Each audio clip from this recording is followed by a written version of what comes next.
It is an immutable fact that Felix, Kagami, and our boy Adrien are all senti-beings. There have been theories about this as far back as Season 2. Then in Season 5's representation, Felix and Kagami finally confirmed it. Recently, it was further emphasized in Yakuza. But some fans still have a hard time fully accepting it when it comes to Adrien. There are moments throughout the whole series that stand out as exceptions to Senti Adrien, even while there are other moments that beat you over the head with it. These inconsistencies remain a confusing and frustrating part of Miraculous lore, and there is no shortage of online debate about it. But today, we would like to present a theory explaining some of the inner workings of the miraculous universe that just may clear up some of these inconsistencies. Hi, I'm Trick. And I'm not. We're Trick Nut, and today we're diving back into Miraculous Ladybug.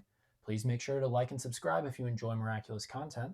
And in this video, we're discussing something I'm affectionately calling the Ogre theory. Wait, why? Because this theory is about layers. Ogres have layers, remember? Like an onion? So why not just call it the onion theory? Because nobody likes onions. Anyway, let's get into the onion theory. Ogre theory. The basic understanding of the theory is that everyone is made up of layers, but then there are powers that can add additional layers to you.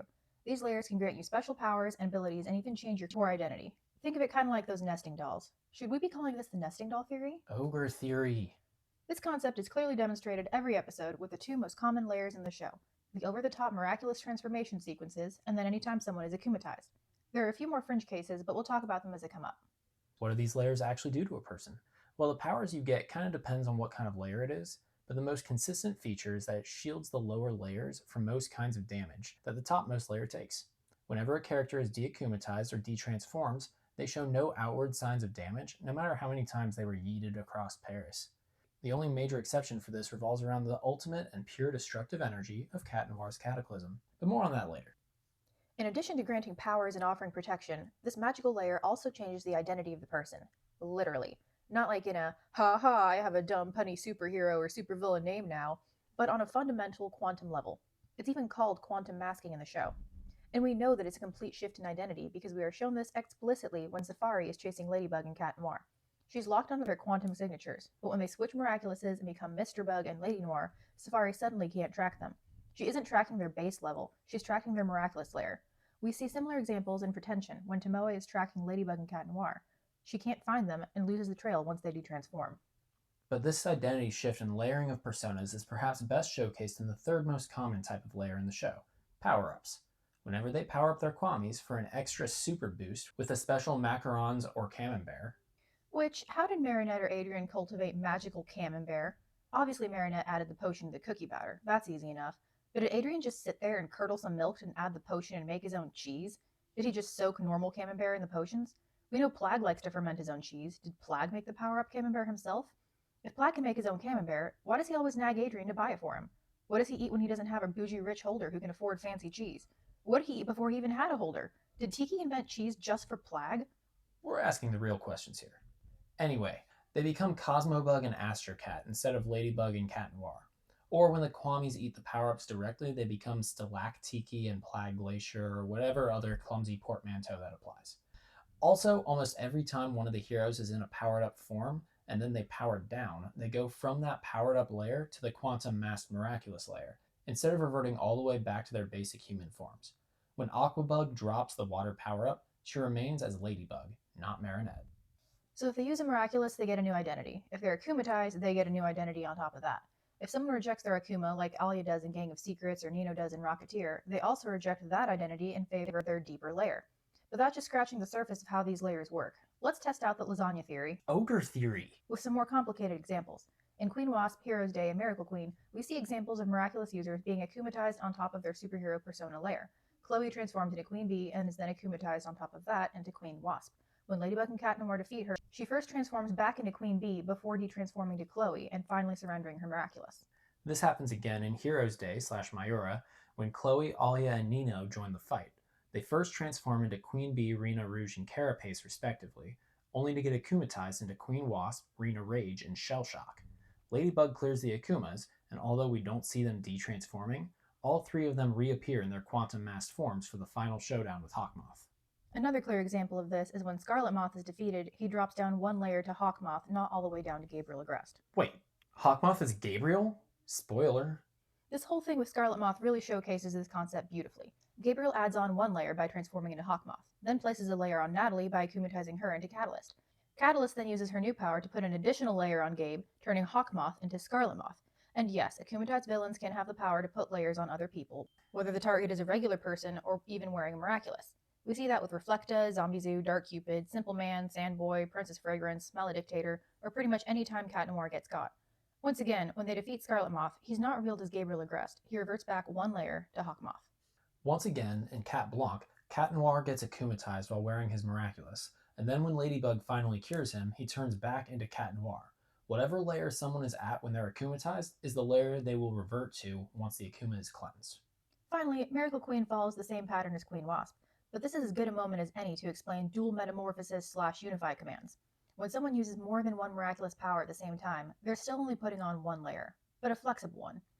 When Ladybug unifies Long with Tiki, she becomes Dragonbug, but although she can take off one Kwami at a time and she gets a new name, she's still recognizable as the usual Ladybug holder. Same thing with Pegabug, And Multifox, and Multinoir, and Multibug, and Shadow Moth, and Snake Noir, and Rabbit Noir, and Lady Bee, and Ladyfly, and Pennybug, and Bug Noir, and Monarch, and Bunnybug, and any other combo we're probably forgetting. And it should also go without saying, but each individual that dons a Miraculous will get their own individual quantum masked identity. For example, Scarabella and Kitty Noir are clearly distinct from Ladybug and Cat Noir, and, Mr. Bug and Lady Noir. Argos is distinctive from Myra, Vesperia is distinctive from Queen Bee, Aspect is distinctive from Viperion, and so forth. Right. But anyway, when someone combines two or more Miraculouses, it still just counts as one quantum layer because each Kwami can be added or dropped on the same layer.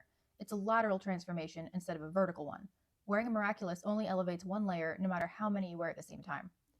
The bottom line is that so far this theory seems to be working pretty coherently and holding up as the rules get pushed a bit. So what's an example of something that doesn't fit into the theory? You said it has to do with Cataclysm. Does it fit with Sentimonsters/Senti-beings? Well, at first blush, they seem to not fit at all and are kind of his own thing. but they actually help support Part of it. But first, let's go back to that thing about Cataclysm. Anyone who's seen the show knows it destroys anything and anyone it touches. Cat Noir is, usually, pretty careful about using it, because it's definitely capable of killing people. At first, though, it seems to be inconsistently used. In Miracular, Cat Noir's Cataclysm is stolen by Miracular and used against him. He definitely ends up in a lot of pain, and when he detransforms back into Adrien, he's still feeling the effects of it, and continues to be in rough shape until Ladybug casts her miraculous cure. After which, he's basically Mr. Banana for how peachy he is. Now, why did he not instantly disintegrate like everything else does when cataclysmed? Easy. He had the protection of a miraculous layer. He was suited up. It didn't protect him from all damage because Cataclysm seems to be the only power capable of penetrating to lower layers, but the Miraculous definitely slowed it down. Similarly, in Destruction, when Monarch gets cataclysmed, it does not insta-kill him. It seems super painful, but he survives and escapes. However, he continues to feel the effects and the damage continues to spread. Why? It's in the episode. Ladybug never cast her cure. She never got the chance to repair the damage. Gabe wouldn't die, not right away, because when he got, he was suited up with a miraculous layer that shielded him from the full extent of the damage. But the damage was still there and it still spread, just more slowly, once he detransformed. Ostensibly, the same thing would have eventually happened to Adrien in Miracular if Ladybug hadn't fixed everything.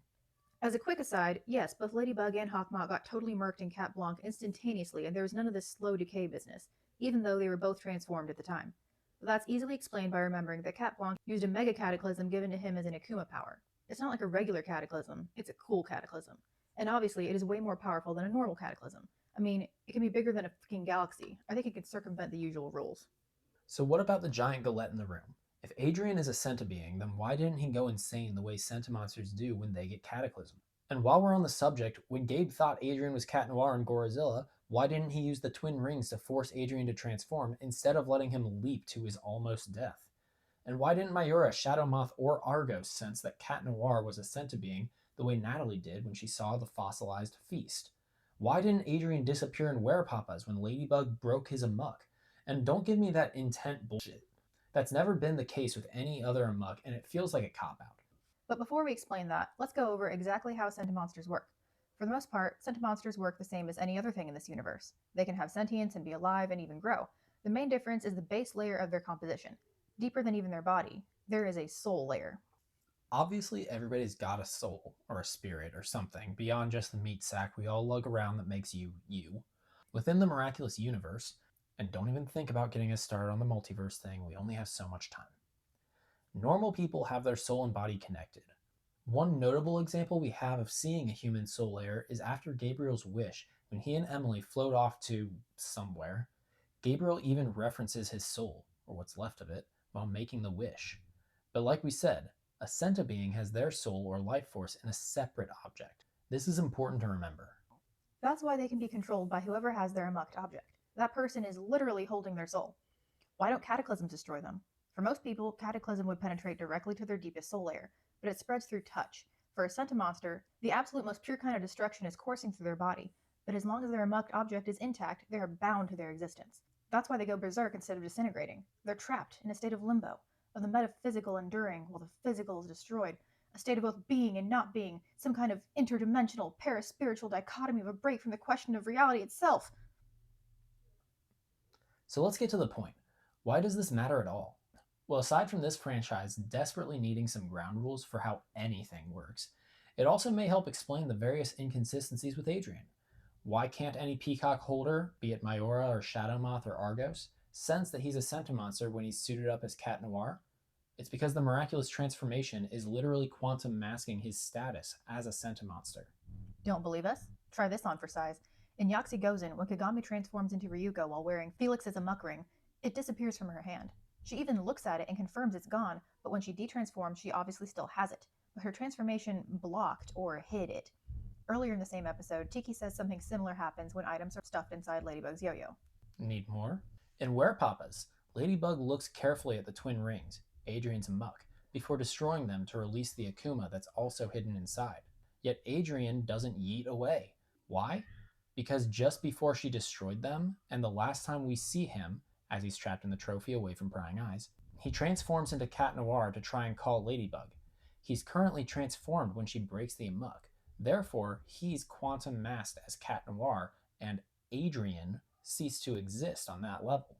There's no amok to come out because his Senti-being status is under the miraculous layer and can't be accessed. Or how about in Cat Blanc, when Hawkmoth already knows at this point that Adrien is Cat Noir? Hawkmoth tries to force him to obey in Cataclysm Ladybug, but it doesn't work. Adrien is capable of reusing the order even though Hawkmoth has his muck, because he isn't actually Adrien right then. He's Cat Noir. Now, arguably, this was before the whole Senti-Adrien thing came out, but this episode is in Season 3, and the writers supposedly had Senti-Adrien in mind from Season 2. So, there. So where are we going with all this? Well, we're just trying to explain the show's inconsistencies, and sedimentary rock theory Ogre theory! actually clears up a lot of the lore weirdness. We like this explanation because it works within the show's universe, and based on all the above evidence, it fits pretty well without being too contrived. Like, we don't have to stretch the rules of the miraculous universe to get everything to fit together rather neatly, almost like the writers are showing us how things work instead of just telling us. Wait, are the writers actually good? For the most part. Anyway, that's where we landed on all of this. Senti theory is true, much as we dislike it, it's undeniable. And it doesn't break the lore whatsoever to have Adrien, Felix, and Kagami be Senti kids. It just breaks, narrative sense. But whatever. Casserole theory, ogre theory. Geez, Trick.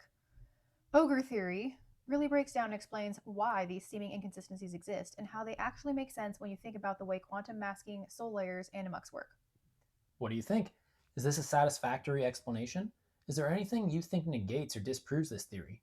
Please comment and tell us your thoughts. We'd love to get feedback, and if we get enough, we will definitely revisit this topic, as it is one of the most polarizing and frustrating puzzles of miraculous lore. Thanks for watching. Don't forget to like and subscribe for more miraculous mysteries. And remember, we all have layers. We are all ogres.